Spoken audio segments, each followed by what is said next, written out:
This is Dallas Cowboys Crosstalk. Check this out. Live from the Cowboys Club at the Star in Frisco. Brought to you by A#1 Air, the official HVAC and electric partner of the Dallas Cowboys. Blockchain.com. Make your crypto play today. The National Medal of Honor Museum. Join the mission at mohmuseum.org. Buffalo Wild Wings. And by SWBC Mortgage. Customized solutions to help you meet your personal and business goals. Visit swbc.com. Now, your hosts, Nate Newton and Kevin Gray. Welcome to week number 9 of the National Football League. It is Cowboys Crosstalk presented by SWBC, live at the Cowboys Club at the Star in Frisco, live on the Dallas Cowboys Radio Network. Kevin Gray of 105.3 The Fan. Joined as always by my main man, 6-time Pro Bowler, 3-time Super Bowl champion, member of the Black College Football Hall of Fame. He is my guy, Nate Newton. Nate, what's going on? Woo! Hey, man, I'm glad. I'm excited to be here. I'm overwhelmed, man. I'm so glad we got these Eagles and bouncing around for to make these things, for to pluck these things. I don't know what to do.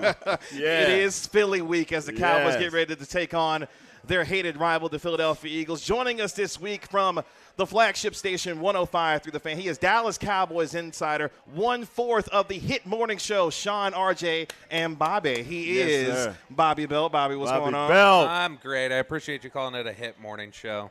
I need that from you.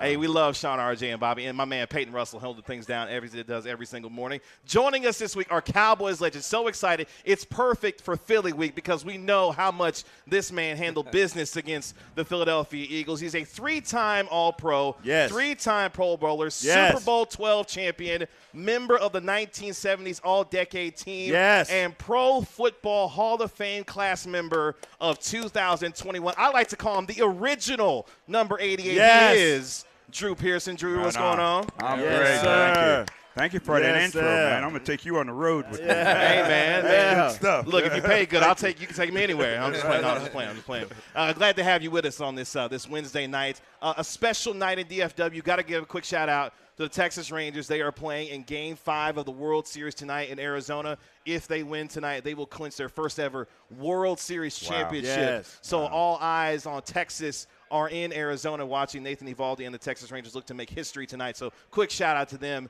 as they're trying to handle business and make history tonight. History trying to be made this weekend again as the Cowboys take on the Philadelphia Eagles. Before we get to Philly, though, let's take a look back at what happened on Sunday at high noon as the Cowboys destroy the Los Angeles Rams 43-20. Offense, defense, special teams all came to play in all 3 phases of the game in a dominant effort over Sean McVay and the Los Angeles Rams. Nate, I'm going to start with you. What was your biggest takeaway from what you saw in terms of the complementary football that this Cowboys team played against Los Angeles? I like how, Dak came out after that wave of that nightmare, that Friday the 13th, 3 sacks and 4 plays. Yeah. I like how he stabilized himself. He moved around. He played with great instincts. I like how the special teams just came out and opened it up. And more importantly, I keep telling people, this is what we need from Parsons. You can't wait. He came in and impacted the game early. And once it started snowballing, they did not have a chance. It didn't feel like they were going to stop. Just a relentless effort, Bobby, all day long from all 3 phases of the game. For you, what was your biggest takeaway in what the Cowboys were able to do? Yeah, I think it was just how comfortable Dak Prescott looked in the offense. That's something that I think he's starting to grow in how comfortable he is there. And also, I think a lot of credit to some of these tweaks that Mike McCarthy and Jerry Jones have talked about in recent weeks that they wanted to make on offense. You're seeing them kind of meet halfway, meet Dak Prescott where he is, meet this offense where they are, and then also just trying to get the ball distributed as much as possible to CeeDee Lamb. CeeDee's talked a lot about it, how he's wanted more touches, he's wanted more reps, and so I think just getting that from CeeDee or getting that involvement with CeeDee any way you could, throwing those smoke routes, just trying to give him the ball quickly, I think that was huge.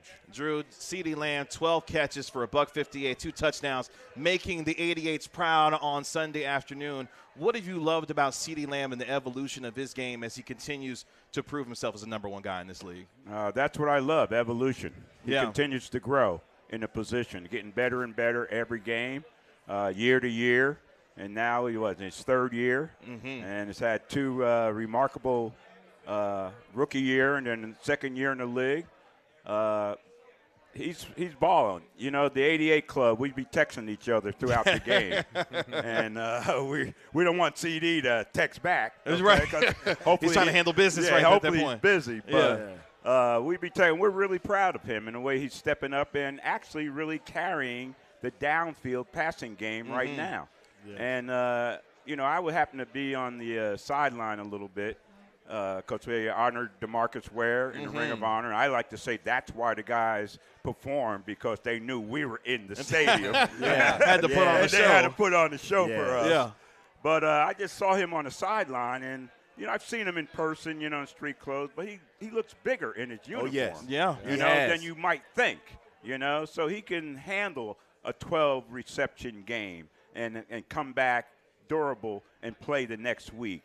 And that's what the 88 Club is all about, you know. We step up and play, but we step up and play each and every week, and that's what CD's doing. And he delivered in a big way on Sunday afternoon. Nate, watching this offense, and Bobby started to touch on it a little bit, Dak Prescott and the movement with his legs, being able to throw on the run. One of the touchdown passes that he had to CeeDee Lamb, rolling out to his right and being able to hit CeeDee Lamb on a strike.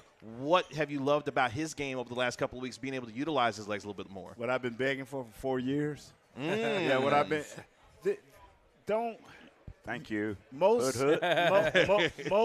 great players never get away from their foundation. They just improve on the little things. Like when you came into the league, you could catch the ball, you could make things happen, but it was certain things that you worked on.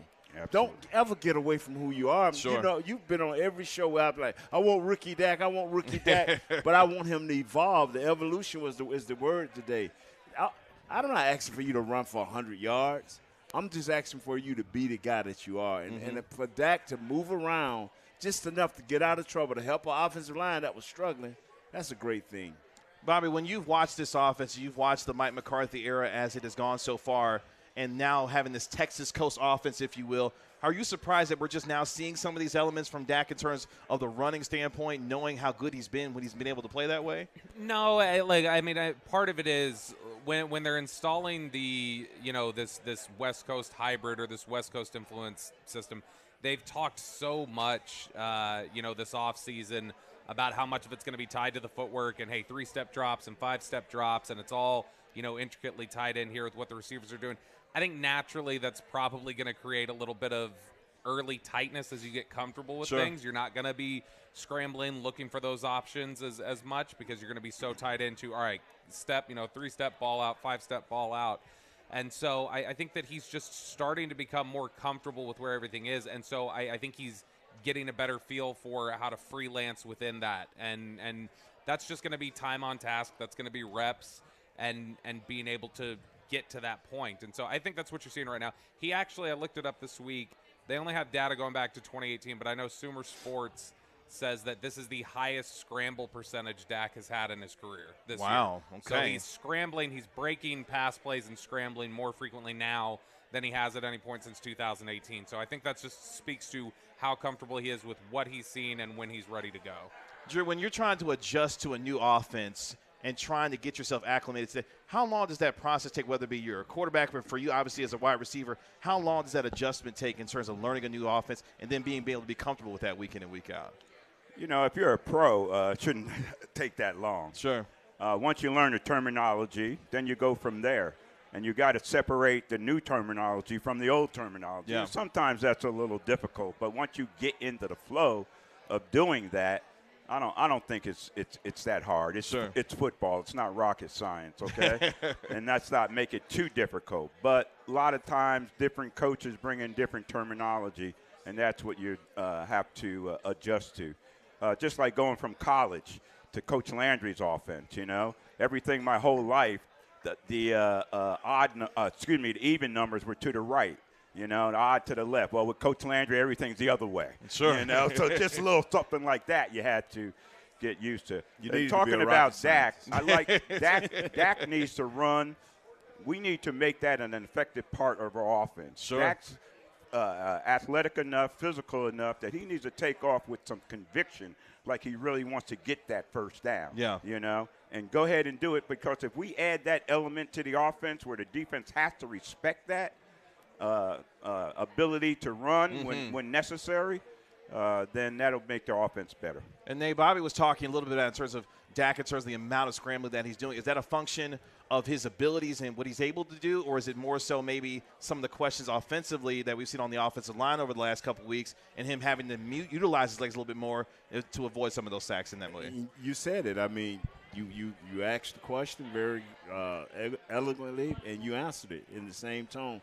This guy, if you're going to be a sitting target in today's NFL, your quarterback has to be able to move around. You don't have to be a great runner, but you do have to have pocket presence to know, hey, I got to get outside of this. Sure. I just got a quick escape over here on my left side. I got to get from around this. And you have the legs. You have the strength. He has the strength with guys to hang on him and to make plays. Yeah. That's what I'm saying. So, I'm with you. You sit there. Especially if he sit there this week, you won't know him come Monday, because they're gonna eat him up like a meat grinder. Yeah, and a lot of times when you're scrambling like that, the receivers can break open, and now you got a chance for a big play. Yeah. Yes, you know, not just about running the football, but as Nate said, the presence to buy some time there, so somebody can break open free, and now you got a big play, and that'll make a big difference. If we can score quickly in some situations, put some pressure on them, where now they're playing from behind. Let's see if the Eagles can do that. Yeah, and I mean, that's something that you saw in the Chargers game, was Dak scrambling in the fourth quarter, getting outside the pocket, extending the play, then finding Tony Pollard, and then Pollard, getting down there into the red zone that set up the Brandon Cooks touchdown. So absolutely, it's not always just about, the scramble, but also extending the play. And Dak throughout his career has been really good when he's freelancing like that, when he's getting outside the pocket and making those throws. Let me ask you the same question I asked Nate about in terms of the concern on the offensive line. Tyron Smith dealing with that neck stinger right now. We'll see how he continues to progress as the rest of the week goes on. Are you concerned that he's had to do that much scrambling because there may be some questions on the offensive line right now? I don't know that it's that, because, I mean, he's definitely, had to deal with some pressure. His sack percentage, I believe, is the second highest of his career this year right now. So there's definitely been some pressure there. I think more of what it is I think that Dak is feeling like I can impact the game this way. Sure. And I think that he's finally far enough removed from that surgery and from, the ankle injury that I think he's reached a point of just understanding how to play within himself, and I think you're starting and protect to see himself too. Yeah, because the Cowboys have obviously made quite an investment in him to be able to be that franchise guy for them going forward. Nate, before we go to our first break, obviously the offense was really good on Sunday, but we saw the defense and, more importantly, special teams came to play on Sunday as well. Was this the most complete win that you have seen from this team this season, maybe outside of the Giants game on opening night, where we saw a lot of the similar things with Jerron Bland returning the interception for a touchdown, special teams playing a big part as well here? I would say yes, because Dak affected the game, and that's all I asked for. Is for our quarterback to affect the game. They wasn't going to run the ball, and the proof is in the pudding. Watch the film. They had the 3 sacks. Did they start running the ball after that? No. They was not going to run that ball. They believed that receivers could match up with these DBs. We have to have some type of real run this week. Sure. So we can keep these guys at bay. But their secondary is vulnerable. Dak is going to be the difference maker. It's Philly week as the Cowboys get ready to take on the Philadelphia and you Eagles. Got that green on. You got green on. Look, now, you weren't supposed to say nothing. I was trying to look fashionable. I was trying to keep it cute. Deep. I'm going deep. Look, I was trying to handle business, but you called me out. I respect. I'm going to let you have that. This is nothing Philly green. Trust me, nothing. But I can't stand Philly. Can't even go. I hear you. It's Cowboys Crosstalk presented by SWBC. Kevin Gray 105 through the fan. My main man Nathan Bobby Belt of 105 through the fan, and our Hall of Famer Drew Pearson joining us live at the Cowboys Club at the Star in Frisco. At SWBC, customized solutions for individuals and businesses are just a click away. Visit SWBC.com to learn more and start your next adventure. Coming up next on Cowboys Crosstalk, let's start to look and turn our attention to the Cowboys taking on the Philadelphia Eagles. How does this offense continue what they did this past week against the Rams against this defense of Philadelphia? We'll talk about it next on the Dallas Cowboys Radio Network.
to Dallas Cowboys Crosstalk.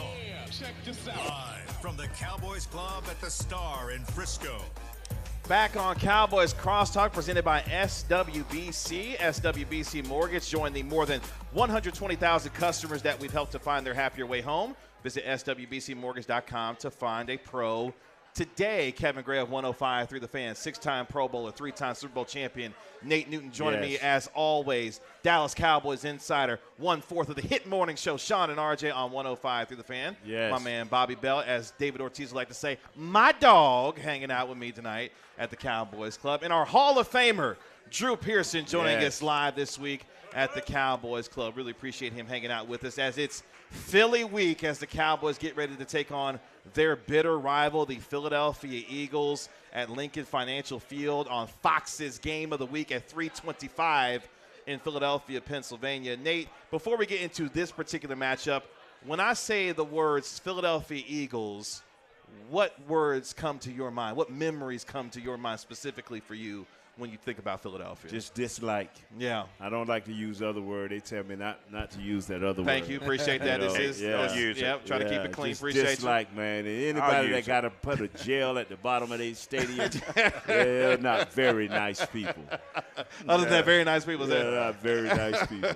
They do have a jail under there, you know. An old veteran stadium. They That's right. They Yeah, tried yeah. to arrest my dad one time, you know. Oh, really? Yeah, Randy White's brother saved him. Yeah. Wow. Yeah, he said, no, he ain't going nowhere. Yeah. Wow. Thank Right, you, Randy yeah. White's brother. Yeah, exactly. Well, shout out to helping him out there. Drew, when I say the words Philadelphia Eagles, what comes to your mind when you think about that team? One of the rivalries of the division, a team you want to beat every time you play them. Sure. And it's one of those games where it's easy to get up for them, not just because they're a rival, but over the years you develop a true hatred toward them. You know, they do things a different way up there. Philadelphia, you know, they think they're the blue collar, you know, and they think of Dallas as us, you know, the Cowboys, the white collar and all that.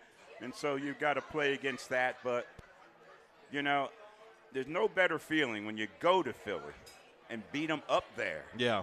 And you get that nice plane ride home and you're celebrating and enjoying it. You might be beat up, you might be sore, but it's worth it. It's worth it at the end, for sure. So, it's that kind of game.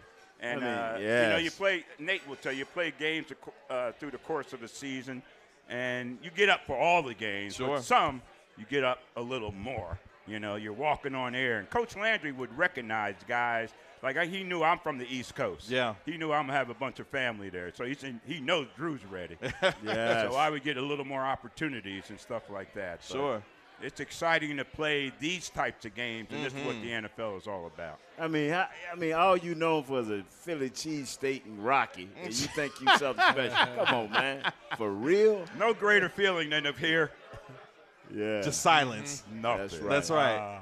Now, Bobby, you're a football historian, and you also you're covering the modern game as well. How has this rivalry for you evolved as you have covered this team and watched this team and what the modern rivalry looks like between these two teams? It's funny because you've referred to it a couple times now as Philly week, and obviously just meaning it's the week you're playing Philly.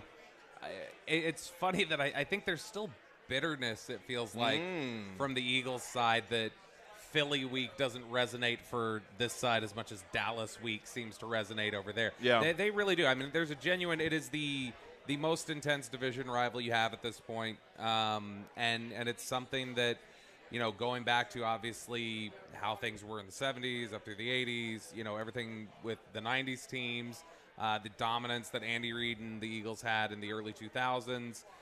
You know, this is something where they've really gotten chippy with each other. There's a real dislike for each other. And I'm just thrilled that this week it's finally, you know, you're 4 years into Jalen Hurts' career. This is the first game you're going to get where you actually get Dak versus Jalen.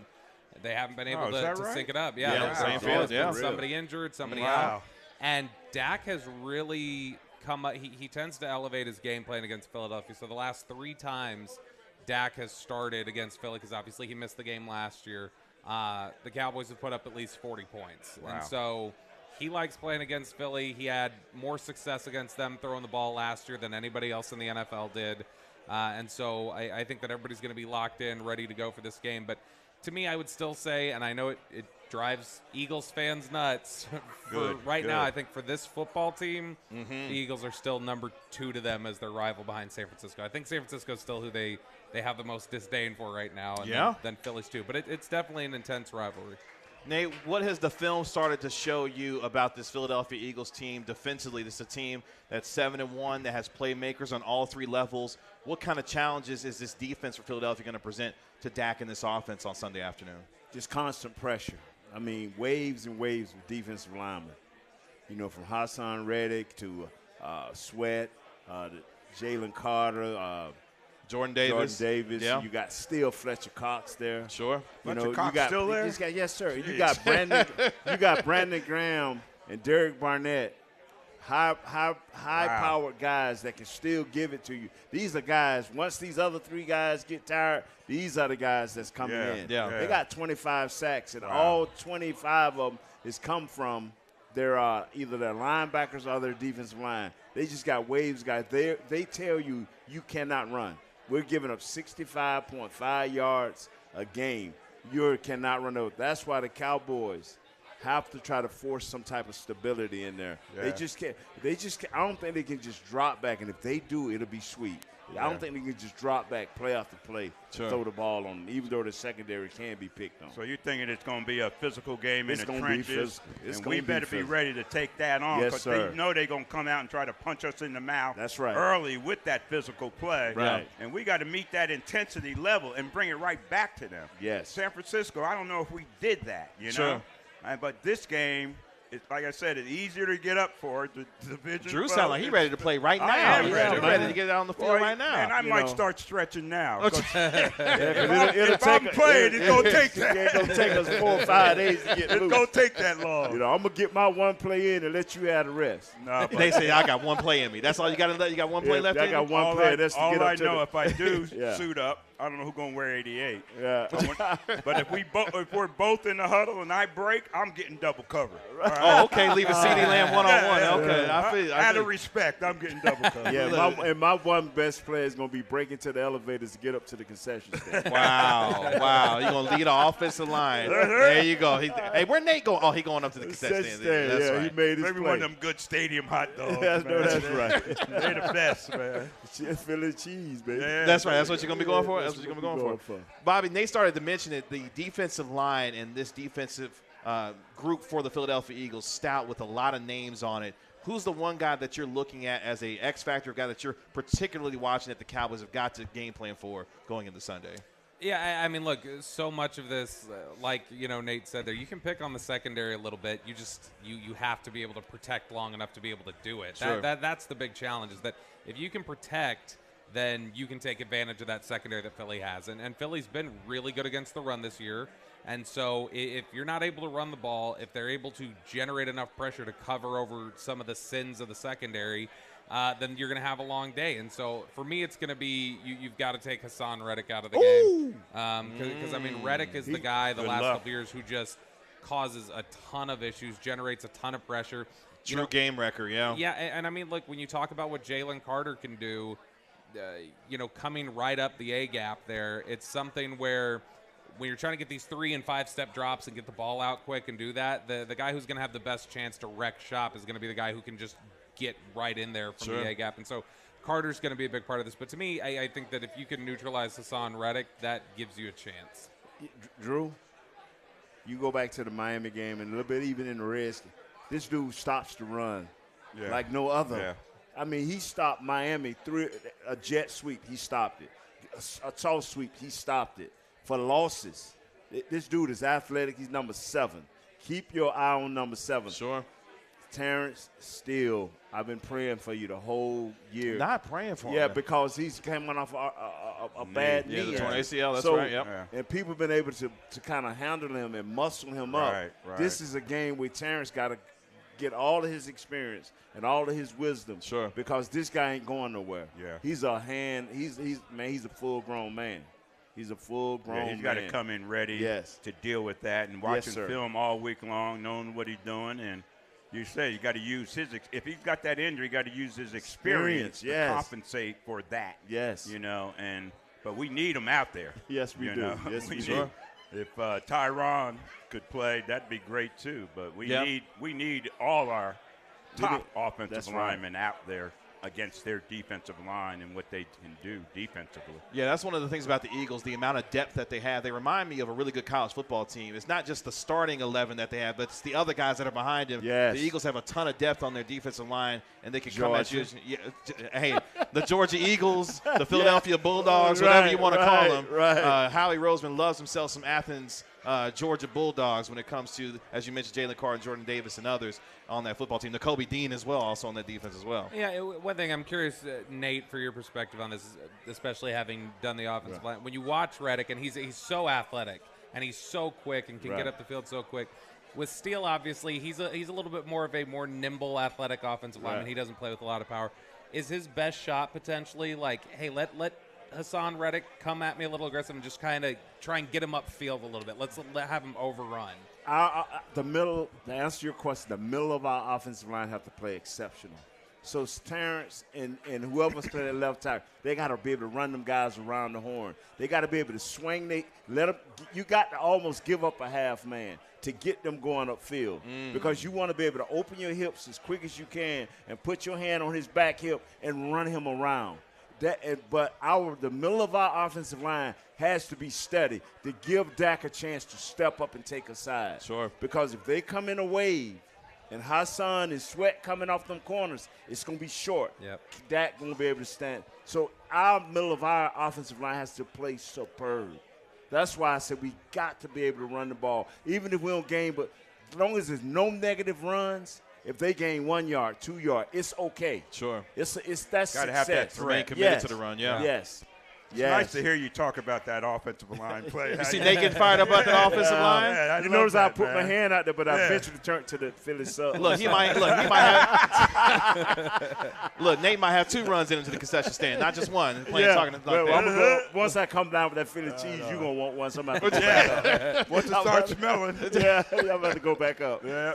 It is Cowboys Crosstalk presented by SWBC, Kevin Gray of 105 through the fan, my main man Nate Newton, Bobby Belt of 105 through the fan, our Hall of Famer Drew Pearson joining us live at the Cowboys Club at the Star in Frisco. Coming up next, let's turn our attention to the Cowboys defense and how they attack the tush push of the Philadelphia Eagles. We'll talk about that next on the Dallas Cowboys Radio Network.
Back to Dallas Cowboys Crosstalk. Yeah, check this out. Live from the Cowboys Club at the Star in Frisco. Back on Cowboys Crosstalk, presented by SWBC, SWBC PEO, helping to alleviate the HR administrative burden that comes with running a business. Leave the worrying to us. Visit SWBCPEO.com to find out more. Kevin Gray of 105 through the Fan, joined as always by my main man, Nate Newton, yes, Bobby sir. Belt, Dallas Cowboys.com, 105 3 the Fan, Dallas Cowboys Insider, Yeah. and of course of the hit morning show, Sean and RJ on the flagship station 105 3 the Fan, and our Hall of Fame guest tonight at the Cowboys Club, the original 88. He is Drew Pearson. Drew, good enough to join us and hang out with Thank us you. as Glad to be here. yeah, Cowboys get ready to take on the Philadelphia Eagles on Sunday afternoon. Cowboys at 5-2, Eagles at 7-1. Gentlemen, we talked about the defense of the Philadelphia Eagles and what challenges they present to Dak Prescott and this offense. Let's turn our attention to the Cowboys defense and what Jalen Hurts and that offense presents to Micah Parsons, Dan Quinn, and the Cowboys defense. I'm not going to lie to you, Nate. Jalen Hurts and A.J. Brown are on the same page right now. A.J. Brown has been on another level over the last few weeks, and what he has brought from the physicality at the wide receiver position is something I'm looking forward to seeing Deron Bland, Stephon Gilmore in the secondary take on that challenge. What has the film shown you about the offense of Philadelphia and what challenges they present to Dan Quinn's defense on Sunday? Contested catches, whether it's single coverage or double coverage. Sure. A.J. Brown, now, everybody will tell you about Tyreek Hill. This is a different guy. I ain't talking about a guy that's running away from folks, because that guy, what he's doing in Miami, how he's running away from people, how they got him crossing across the field, that is different. But talking about physical, you talking about when it's crunch time, it don't matter. Like you used to tell Roger, put it up there. Yeah. I'll bring it down. Yeah. And this kid on contested catches, I don't know what the Pro Football Weekly said, but in my eyesight, this dude is a beast. Yeah. This dude is a beast, man. He is special. He is. And, he reminds me of physically Dez Bryant. The same body kind of construction and all that. And very physical. Dez was physical. I see what you did there, number 88 there. I see what you did there. I see what you did I ain't there. going to say number 86. Whoever it was. I don't even know. Butch Johnson. God bless you, Butch. Right. But, he's a physical player. And he's dominating right now. And we got to find some way to slow him down, control him, take him away if we can. Because they're on a plane right now that – even if you throw it to him in their cover, he's catching everything. He's still going to make Everything, it. He's physical. He can get body position to make those tough catches in a crowd. And I didn't like him at all until I heard some of his comments after the last game when he made that spectacular one-hand catch. The guy's a good guy deep down, but he just happens to be a Philadelphia Eagle. Yeah, that's right. That's right. We got to stop the guy. Yes. Like Dez. Dez is a good guy, but I know teams just wanted to stop him. Sure. Because he was the key guy in the offense at that time. Well, he's the key guy in their passing game. You got to watch that number 88, the tight end. Dallas Goddard, you got to watch out for him, too, especially in a 3rd and 4, 3rd and 5, 3rd and 6 type situations. Yeah, sure. Now, one thing, Bobby, that Jalen Hurts has been doing a little bit more uncharacteristically this year, turning over the football. And we know that a guy like Deron Bland, who's got now 3 pick sixes on the season, may be chomping at the bit to maybe create some turnovers. What have you seen from Jalen Hurts offensively? We talked about A.J. Brown, Devontae Smith, and others, but from Jalen Hurts specifically and what he needs to do to try and get after this Cowboys defense and what they need to do to try to stop him this week. Yeah, I mean, look, he's one of the things that's going to be a discussion point this week is just the injury situation with him. The fact that he's having to nurse that knee injury. There's a lot of talk that after the Washington game, he had to get 67 minutes, very particular number, 67 minutes of treatment on his knee after the game. Today he was having a press conference. Somebody asked him, said, "How's the knee going?" And he just tapped the table twice and left. He didn't want to talk about it. And so that's something that he's going to have to deal with. So is he going to be able to be as mobile? Can the Cowboys, contain him? Can they force him to be just strictly a pocket passer? That's going to be a big thing. So his connection with his receivers, throwing from the pocket, and look, it's a great group of receivers. Already mentioned here, Dallas Goedert, the tight end. A.J. Brown obviously is playing at, arguably an MVP level right now. But then you got to remember, Julio Jones is there. Sure. He just got signed to the Julio active Jones? roster. Julio Jones caught a touchdown pass. Julio? That one. Yeah. Yeah. I mean, Wow. he's I been saw in the that league. on the TV the other day. I couldn't believe he's I know. He played when Drew played. Julio's been He's in the league been there a for a long minute. time. He's been there for a minute. Julio's been there for a while. That's right. And then that's not even mentioning Devontae Smith Right. and what he can do to really stress things. Yeah. Here's where I feel really good about things, though, is that you just came off a game where a lot of the discussion, and it's a different group of receivers, but Sure. you just came off of a game where a lot of the discussion was, man, these Rams receivers are really going to stress the Cowboys secondary, and they handled it. They handled Puka Nacua and Tutu Atwell and Cooper Kupp, and so I think that I feel good about where the secondary is playing right now. They're generating a lot of pressure. If you can kind of contain Jalen Hurts a little bit to that pocket and make him beat you as a pocket passer, I think that that's something that would be to their benefit. Nate, talk to me about the tush push. Do you like it? Do you not like it? Should it be out of the NFL? What are your thoughts on the tush push? I love it. Really? Yes, I do. When you're a team that can set a trend and you're the only one that can do it. Yeah. I mean, the NFL will turn on them and everybody will turn on them. That's normal. That's how they do. Yeah, that's normal. They'll outlaw it because this team has. How do you defense it? How do you stop that? First and second down.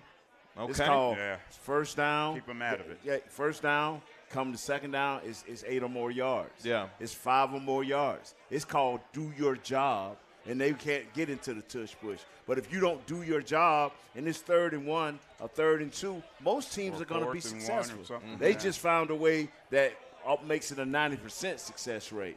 Do your job on first and second down. You don't have to worry about tush push. Do you wish you had the tush push on that 4th and 1 at the vet in '95? It don't matter because it don't matter, Mr. Belt, because we came back and won the Super Bowl. He's like, look, we won the Super Bowl. It doesn't matter. And He the would have next been week, tushing. and He yes, would have been tushing. and But the guess thing what? about the tush Yeah. push is they added an element to it, the Yes. pass off of it. Now Yeah. you got to be concerned about that Yes. as Yes. well. So that makes it even more effective for them. And going back to that, the next week, the first play we did was a load left and was successful. Yeah. That's why we should have had an element off of that. Like they did. We did instead of 8 guys lining up over me and Mark Tuanay. I'm like, come on, 8 guys sitting there saying, "Here it comes." I'm Yeah. like, wow, boy, that hurts. I hear you. That hurts, man. Your thoughts on the tush push, Bobby? You cool with that? Like it? Don't love it? NFL need to get rid of it? Yeah, I mean, it's a competitive advantage. It's something that they've executed really well, to their credit. There's a little part of me that just now they've added the different element, like you guys talk about the pass off of that, but there's a little bit of an element of it last year where it's just like, come on, like just draw something up, like just for competitive day. But I mean, yeah, I think it's tough to outlaw it, but They will, like Nate bro. said, they will, because they always find a way to do it. It's something that They need one just more guy to stop get it. hurt, Mr. Belt. Stop it. One more guy to get hurt. That was what I mean. Micah said it on the Bleacher Report broadcast when they picked Mozzie. He Right. said, "No more QB sneaks, Jalen." And so that's something that I think that they've That's how you stop it. Pop him upside his head when Yes. he comes Yeah. in through there. Get on that bad knee. Gnaw on that bad knee down there. Come on, man. Hey, look, Nate going old school. So look, man, bite them kneecaps, do something. Nate Shout is out about Dan to Campbell. play. I know. Nate is about to get I'm in saying, there. Drew and Nate ready to play this week, man. I guess it is Philly week, so they got to get It ready. is Philly week. They're ready to play. Nate, before we go to break here, so if you're Dan Quinn, who's the one guy? We talked about A.J. Brown, Devontae Smith, Drew mentioned Dallas Goedert. Is there one guy that you have to particularly take away to make this offense difficult for them to be able to execute? A.J. Brown. He's the guy. Yeah, if you take away him, it makes them a normal team. But don't forget about Swift. yeah. Oh, yeah. This DeAndre dude Swift, is yeah. something different now. When you Yeah, get a little bit ball. better offensive line, you see, I didn't know he was like that in Detroit. I know now, but Hell, I he didn't probably know. didn't know either. Yeah, but I'll stop on A.J. Brown first, and I would not let Swift have an inch. I would not let him have an inch because now we can make them one-dimensional. Yeah. Yeah. Here's what receivers hate more than anything. It makes us work. It makes us think of what we got to do in the adjustments, pass routes.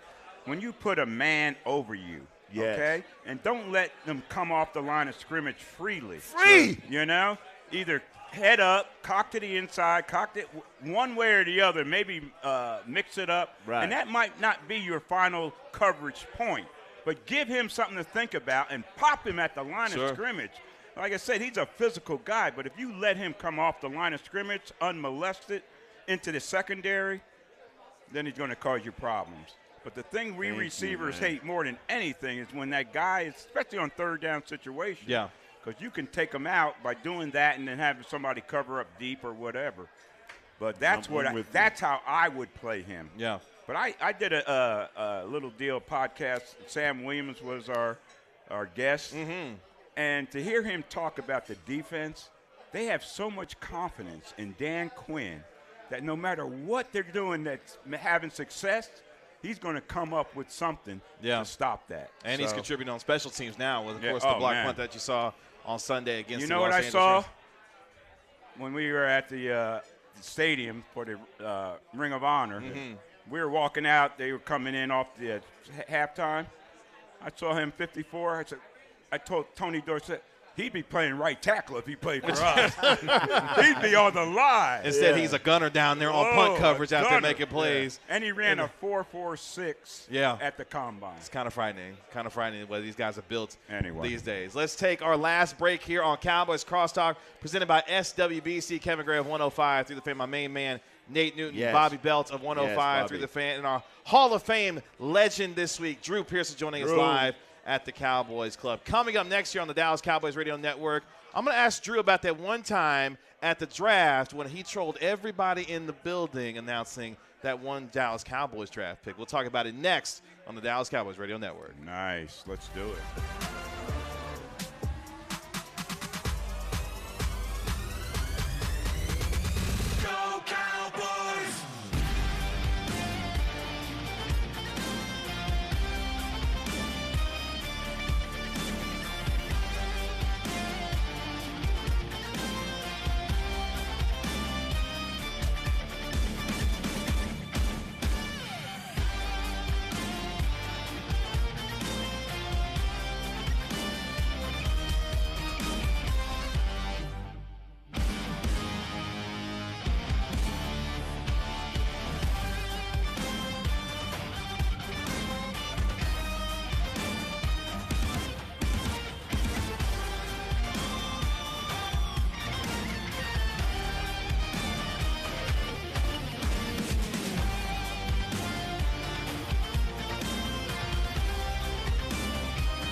Back to Dallas Cowboys Crosstalk. Yeah, check this out. Live from the Cowboys Club at the Star in Frisco. Final time here on Cowboys Crosstalk presented by SWBC. Let's thank our final partner on this evening, Liberty Tax. Liberty Tax is a proud partner of the Dallas Cowboys. Schedule an appointment today at libertytax.com/Cowboys. Kevin Gray of 105 through the fan, 3-time Super Bowl champion, 6-time Pro Bowler, member of the Black College Football Hall of Fame, Nate Newton, joining me as always.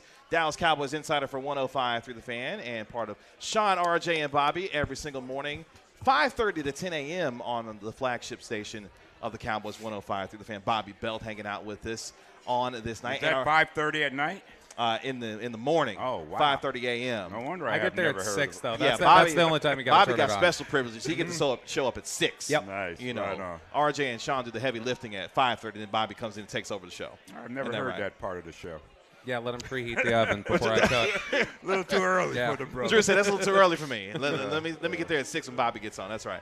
Drew Pearson, our Cowboys legend, Pro Football Hall of Fame member of the class of 2021, joining us live at the Cowboys Club here at the Star in Frisco. It's Philly week as the Cowboys get ready to take on the Philadelphia Eagles. Before we get into our predictions and what we think is going to happen on Sunday afternoon, Drew, I want to take you back to 2017. And Cheeto Awuzie was the draft pick, second round, 60th overall. You decided to have a little fun at the expense of Philadelphia Eagles fans that particular night. What was going through your mind as you started to announce the pick and knowing that you had a chance to, make a little light of what was going on with the Philadelphia Eagles fans that night? Well, actually, they decided for me. They decided for you. They were acting up, Uh-huh. when the commissioner announced next pick for the Cowboys. Yeah. Here's Drew Pearson. They went crazy. He comes back to the backstage, Uh-huh. and he says, Drew, are you ready for this? I said, Commissioner, I'm used to being booed in Philadelphia. This ain't nothing. I said, as a matter of fact, what I should say, if it wasn't for the Eagles, I wouldn't have had a career in the NFL.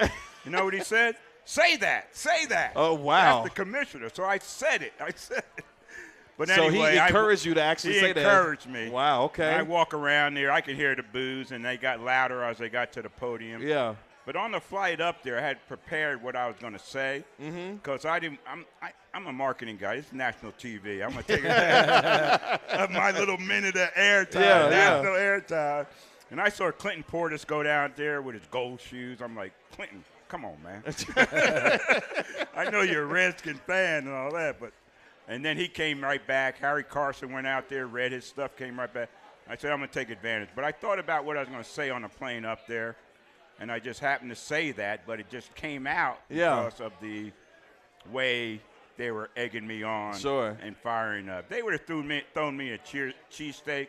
I would have caught that baby and spiked it on the steak. Onions and cheese and everywhere. And peppers would have gone everywhere, all over those Eagle fans. No, I didn't realize. But I just got fired up as I got closer and delivered it like that. And we know we're in the TV and radio business. Yes. They always tell you the mic. You don't have to yell. Sure. The mic picks you up. Okay. Yeah, but right. I didn't chance that. Yeah. I had to let it go. But now for a guy that didn't get drafted, 17 rounds of the draft, 452 players. I'm almost over that. That didn't Not get that drafted. you kept count. Right. That now known for the draft. Yeah. And I've done 3 drafts for the Cowboys. Of course, the one in Philly, Kansas City, and Cleveland. Sure. So I might be that guy, but it's a great opportunity to represent the Cowboys, and every time I get that opportunity, I appreciate it because there's so many great guys like Nate and so many other guys they could choose for that, and so I want to do them right every time I do it. Sure. Well, we appreciate you hanging out with us tonight. It's been a joy and a pleasure for you to hang out with us as the original 88. Been here at the Cowboys Club. Let's turn our attention to Sunday then. Cowboys at 5-2, Philadelphia Eagles at 7-1. Rivalry game, divisional game as well. This game always means just a little bit more when these two teams get together. Nate, I know you're going to tell me the Cowboys win on Sunday, but how do they do it against a very talented team in the Philadelphia Eagles? I just believe this is sometimes you have to have a statement game. Let this be your statement game. Amen. Just let this be your statement game. I don't care how you win it. Just win it. Let the world know the Cowboys have arrived. That's all. That's it. That's it. Just win the game. not making it as big of a deal as what happened with San Francisco. Because I think some of the messaging it feels like is like, look, this is, yes, a rivalry game, this is a divisional game, but we don't want to make it bigger than what it was like we did against San Francisco. And you saw what happened. Has that been some of the things that you may have been feeling from this team this week as they get ready? They can do it how they want. But sure. like Drew said earlier, like I'm saying now, like you can hide, but you got to show up come Sunday. This is a statement game, whether you want it to or not. And this won't wreck your season. It's how you play the game. Yeah. Can you build from this game? Win, lose, or draw, can you build? Let the world know that you have arrived. It's still going to stay the same for me. Bobby, have you felt that this week as far as the Cowboys are concerned, not trying to make it more than what it is as far as this game is concerned? Yeah, I mean, I think Philly is Philly to them. And I think that there's a healthy dislike for the other side. There's a healthy motivation from the other side. I don't think that this – I think part of the reason why it's not being made as much as San Francisco is because San Francisco is the team that they really feel like is like their giant. And so I think that they feel like they're closer to Philly. They know they can beat Philly. They did it, last year, at the end of last year. They know Dak has had a lot of success against Philadelphia and against the NFC East as a whole. So I think that they have a healthy confidence that they know how to play against this football team, whereas they were still trying to kind of figure things out against San Francisco, and I think that's why that was made such a big deal of it, is because they're trying to see if those tweaks have worked. But I think Philly, they feel like they can be very competitive anytime they step on the field against them. Drew, real quick, how are the Cowboys going to win on Sunday against Philadelphia? They got to understand this is a big game. Yeah. This is the division rival. We win, we tie up for first place. We lose, we go 2 games behind. So this is the big game. No, don't try to disguise that or downplay that. Thank you. Come in there being ready to play this type of football game. You have these type of games through the course of the season where some seem a little more important than others, and this is one of those games. Yes, it is. You got to come in and meet their intensity level because they're going to be bringing it. Their fans are going to be behind them. They're going to be going crazy. It's going to be loud. You know how it's going to be loud. It's going to be hating the Cowboys. What time's the kickoff? 3:25? 3:25. And, it'll be dark by 5 o'clock over there. It'll be a night game, and the temperature will drop some. So we got to be prepared for all this. Execution on offense against their defense, and then execution with our defense against their offense. I see we can get 20-some points, 25 or more.